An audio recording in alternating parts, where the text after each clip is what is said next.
एक को उन बूढ़े बुढ़िया के बारे में सब मालूम था।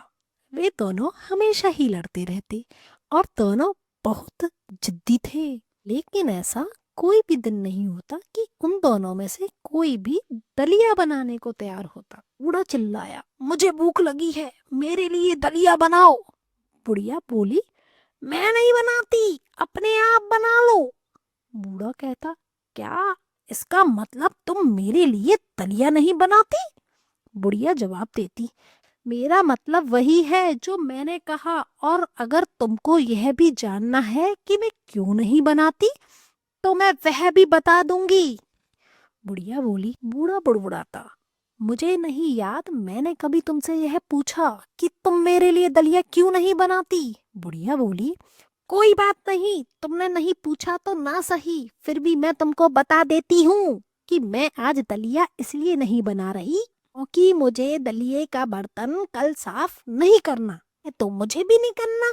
बूढ़ा बोला, तो अगर आप यह सोच रहे हो कि यह बूढ़े पति पत्नी उस दिन शायद खराब मूड में होंगे या केवल उस दिन ही ऐसा कर रहे होंगे, तो तुम गलत हो। ऐसा भी नहीं था। यह तो उनका रोज का प्रोग्राम था, और आज तो यह उनके अभी झगड़े की शुरुआत थी, और हमेशा की तरह यह बहुत देर तक चलने वाली थी। जब सब कुछ कहा सुना जा चुका तो उस बुढ़िया ने बूढ़े के लिए दलिया बनाया। इसलिए नहीं कि उसको वह दलिया बूढ़े के लिए बनाना था, बल्कि इसलिए क्योंकि उसको खुद को भूख लगी थी। अब दलिया बन तो गया, पर दोनों में से किसी ने दलिये का बर्तन साफ नहीं किया। बर्तन ऐसे ही पड़ा रहा। इसलिए दलिया खाने के बाद फिर झगड़ा शुरू हुआ, और आखिर में यह निश्चय हुआ कि अब जो कोई भी पहले बोलेगा वही उस बर्तन को साफ करेगा। सो आश्चर्य की बात नहीं है कि सारा दिन दोनों बोले ही नहीं, और रात में दोनों एक दूसरे को बिना गुड नाइट बोले सोने चले गए। अगले दिन सुबह जब मुर्गा बोला तो वही अकेला बोल रहा था। दोनों पति पत्नी जागे, लेकिन पति ने देखा कि पत्नी उसकी तरफ देख रही है।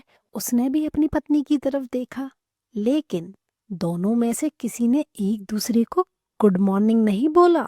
मॉर्निंग ही नहीं, बल्कि दोनों में से कोई बिस्तर से ही नहीं उठा। सुबह के 7 बज गए, 8 बज गए, और फिर 9 बज गए, और फिर 9 ही नहीं, दोपहर के 12 बज गए, 1 भी बज गया, 2 भी बज गए। उनके पड़ोसी को उनका झगड़ा सारा दिन सुनने की आदत थी। आज की यह शांति तो उनके लिए बिल्कुल अजीब थी। दोनों बूढ़े एक दूसरे की तरफ बिना कुछ बोले देखते रहे, और उनके पड़ोसी उनके बारे में चिंता करते रहे। उनके बराबर में रहने वाली पड़ोसन ने अपने पति से पूछा, क्यों जी, ये लोग आज बीमार हैं क्या? पति बोला, हो सकता है, या फिर लगता है कि इन लोगों में कुछ हो गया है। पत्नी बोली, मुझे तो लगता है कि ये लोग इतने शांत हैं तो कहीं इन दोनों ने एक दूसरे को मार तो नहीं डाला। पति बोला, अरे हाँ, एक बार जाकर देखते हैं। सो वे दोनों उनके घर गए और जाकर उनका दरवाजा खटखटाया, पर अंदर से किसी ने जवाब नहीं दिया, क्योंकि वे आपस में ही बात नहीं कर रहे थे, तो वे पड़ोसी से कैसे बात करते। पर अब बाहर खड़े पड़ोसी को और डर लगने लगा, इसलिए उन्होंने दरवाजा ही तोड़ दिया। पर जो कुछ उन्होंने अंदर देखा उससे भी उन्हें शांति नहीं मिली। उन्होंने देखा कि पति पत्नी अभी भी बिस्तर में लेटे हुए हैं और एक दूसरे को घूर रहे हैं। रोशन ने पूछा, अरे भाई, अब तो दोपहर भी हो गई, तुम लोग अभी तक बिस्तर में पड़े हुए हो? पर दोनों में से कोई भी पड़ोसी से नहीं बोला। दोनों एक दूसरे को देखते रहे। फिर पड़ोसी बोला, हमें नहीं पता कि तुम दोनों की क्या समस्या है, पर मुझे लगता है कि हमें पादरी को बुलाना चाहिए।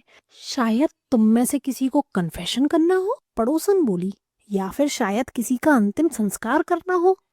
पादरी को बुलवाया गया, लेकिन उसके आने का भी कोई फायदा नहीं हुआ, क्योंकि उनमें से कोई भी कुछ भी बोलने को तैयार नहीं था। लेकिन उन बूढ़े पति पत्नी ने ना तो किसी पड़ोसी को देखा, ना पादरी को, बस एक दूसरे को देखे जा रहे थे। पादरी बोला, ठीक है, मैं इन्हें देखने दोबारा आऊंगा, जब तक तुम इन पर निगाह रखना। पड़ोसियों ने कहा, ठीक है, और पादरी वहां से चला गया। बाद में जब पादरी उनको देखने आया, तब भी वही कहानी थी। पड़ोसियों ने कहा कि तब से वे लोग कुछ नहीं बोले, बस बिस्तर में ही पड़े हुए हैं।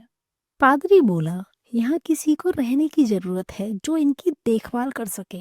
क्या तुम ऐसा कर सकते हो? पड़ोसन बोली, हाँ हम कर सकते हैं, पर पति आगे बोला, पर हमको इसका पैसा मिलना चाहिए। पादरी बोला, ठीक है, पैसा तो मिल जाएगा। इन बूढ़े पति पत्नी के पास पैसा तो ज्यादा नहीं है, पर मुझे मालूम है कि इस बूढ़ी पत्नी के पास एक बहुत सुंदर कोट है। तुम उस कोट को बाजार में जाकर बेच दो, उससे जो पैसा मिले वह तुम रख लेना। यह सुनते ही पत्नी का ध्यान पादरी की तरफ गया। अब उसने अपने पति की तरफ देखना छोड़ा और पड़ोसी की तरफ देखते हुए बोली, बेचना है तो अपनी चीजें बाजार में जाकर बेचो, मेरे उस कोट को कोई हाथ नहीं लगाएगा, नहीं तो मुझसे बुरा कोई नहीं होगा। पड़ोसियों ने उसकी तरफ देखा। उस बुढ़िया का पति भी अब बोल उठा, मुझे मालूम था कि तुम सबसे पहले बोलोगी। अब उठो, जाकर दलिये का बर्तन साफ करो। बुढ़िया उठी और जाकर दलिये का बर्तन साफ करने लगी। इतनी देर में बुढ़िया ने बर्तन साफ किया, उतनी देर में बूढ़े ने अपनी कहानी पादरी को सुना डाली, पर वह कन्फेशन नहीं था।